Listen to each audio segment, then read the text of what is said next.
Shalom, kembali lagi bersama saya Wong Ele, ada di Ale. Hari ini kita sudah membicarakan kitab Lukas. Biarlah melalui kitab Lukas kita diberkati dan kita mengalami sesuatu yang besar. Setiap orang yang melihat video kami dijamah penuh kuasa Tuhan dan mereka boleh mengalami kesembuhan, mengalami mujizat besar dan nama Tuhan yang tetap ditinggikan dalam kehidupan ini. Setiap orang yang membaca kitab Lukas ini. Tuhan Yesus memberkati. Lukas pasal 13. Dosa dan penderitaan. Pada waktu itu datanglah kepada Yesus beberapa orang membawa kabar tentang orang-orang Galilea yang darahnya dicampurkan Pilatus dengan darah korban yang mereka persembahkan. Yesus menjawab mereka, "Sangkamu orang-orang Galilea ini lebih besar dosanya daripada dosa semua orang Galilea yang lain? Karena mereka mengalami nasib itu. Tidak, kataku kepadamu. Tetapi jikalau kamu tidak bertobat, kamu semua akan binasa atas cara demikian. Atau sangkamu, ke-18 orang yang mati ditimpa menara dekat Siloam lebih besar kesalahannya daripada kesalahan semua orang lain yang diam di Yerusalem? Tidak, kataku kepadamu. Tetapi jikalau kamu tidak bertobat, kamu semua akan binasa atas cara demikian." Perumpamaan tentang pohon ara yang tidak berbuah. Lalu Yesus mengatakan perumpamaan ini. Seorang mempunyai pohon ara yang tumbuh di kebun anggurnya, dan ia datang untuk mencari buah pada pohon itu, tetapi ia tidak menemukannya. Lalu ia berkata kepada pengurus kebun anggur itu, "Sudah 3 tahun aku datang mencari buah pada pohon ara ini, dan aku tidak menemukannya. Tebanglah pohon ini. Untuk apa ia hidup di tanah ini dengan percuma?" Jawab orang itu, "Tuan, biarkanlah dia tumbuh tahun ini lagi. Aku akan mencangkul tanah sekelilingnya dan memberi pupuk kepadanya. Mungkin tahun depan ia berbuah.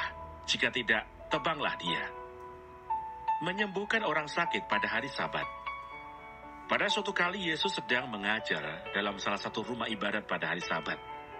Di situ ada seorang perempuan yang telah 18 tahun dirasuk roh, sehingga ia sakit sampai bungkuk punggungnya dan tidak dapat berdiri lagi dengan tegak. Ketika Yesus melihat perempuan itu, ia memanggil dia dan berkata kepadanya, "Hai ibu, penyakitmu telah sembuh." Lalu ia meletakkan tangannya atas perempuan itu, dan seketika itu juga berdirilah perempuan itu dan memuliakan Allah. Tetapi kepala rumah ibadat gusar karena Yesus menyembuhkan orang pada hari Sabat. Lalu ia berkata kepada orang banyak, "Ada 6 hari untuk bekerja. Karena itu datanglah pada salah satu hari itu untuk disembuhkan, dan jangan pada hari Sabat."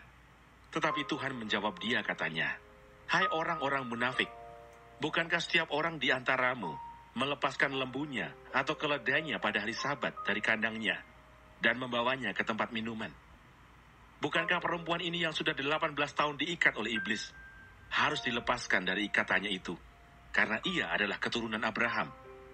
Dan waktu ia berkata demikian, semua lawannya merasa malu, dan semua orang banyak bersuka cita karena segala perkara mulia yang telah dilakukannya. Perumpamaan tentang biji sesawi dan ragi. Maka kata Yesus, "Seumpama apakah hal kerajaan Allah, dan dengan apakah aku akan mengumpamakannya? Ia seumpama biji sesawi yang diambil dan ditaburkan orang di kebunnya. Biji itu kecil dan menjadi pohon, dan burung-burung di udara bersarang pada cabang-cabangnya." Dan ia berkata lagi, "Dengan apakah aku akan mengumpamakan kerajaan Allah? Ia seumpama ragi yang diambil seorang perempuan dan diadukkan ke dalam tepung terigu 3 sukat sampai kamir seluruhnya." Siapa yang diselamatkan? Kemudian Yesus berjalan keliling dari kota ke kota dan dari desa ke desa sambil mengajar dan meneruskan perjalanannya ke Yerusalem. Dan ada seorang yang berkata kepadanya, "Tuhan, sedikit sajakah orang yang diselamatkan?" Jawab Yesus kepada orang-orang di situ, "Berjuanglah untuk masuk melalui pintu yang sesak itu. Sebab aku berkata kepadamu, banyak orang akan berusaha untuk masuk, tetapi tidak akan dapat. Jika tuan rumah telah bangkit dan telah menutup pintu, kamu akan berdiri di luar dan mengetok-ngetok pintu sambil berkata, 'Tuan, bukakanlah kami pintu.' Dan ia akan menjawab dan berkata kepadamu, 'Aku tidak tahu dari mana kamu datang.' Maka kamu akan berkata, Kami telah makan dan minum di hadapanmu, dan engkau telah mengajar di jalan-jalan kota kami. Tetapi ia akan berkata kepadamu, Aku tidak tahu dari mana kamu datang. Enyahlah dari hadapanku, hai kamu sekalian yang melakukan kejahatan. Di sanalah akan terdapat ratap dan kertak gigi, apabila kamu akan melihat Abraham dan Ishak dan Yakub dan semua nabi di dalam kerajaan Allah, tetapi kamu sendiri dicampakkan keluar. Dan orang akan datang dari timur dan barat, dan dari utara dan selatan, dan mereka akan duduk makan di dalam kerajaan Allah. Dan sesungguhnya ada orang yang terakhir, ia akan menjadi orang yang terdahulu, dan ada orang yang terdahulu, yang akan menjadi orang yang terakhir. Yesus harus mati di Yerusalem, keluhan terhadap Yerusalem. Pada waktu itu datanglah beberapa orang Farisi dan berkata kepada Yesus, Pergilah, tinggalkanlah tempat ini, karena Herodes hendak membunuh engkau. Jawab Yesus kepada mereka, Pergilah, dan katakanlah kepada serigala itu, Aku mengusir setan dan menyembuhkan orang. Pada hari ini dan besok, dan pada hari yang ketiga aku akan selesai. Tetapi hari ini dan besok dan lusa, aku harus meneruskan perjalananku, sebab tidaklah semestinya seorang nabi dibunuh, kalau tidak di Yerusalem. Yerusalem, Yerusalem, engkau yang membunuh nabi-nabi, dan melempari dengan batu orang-orang yang diutus kepadamu.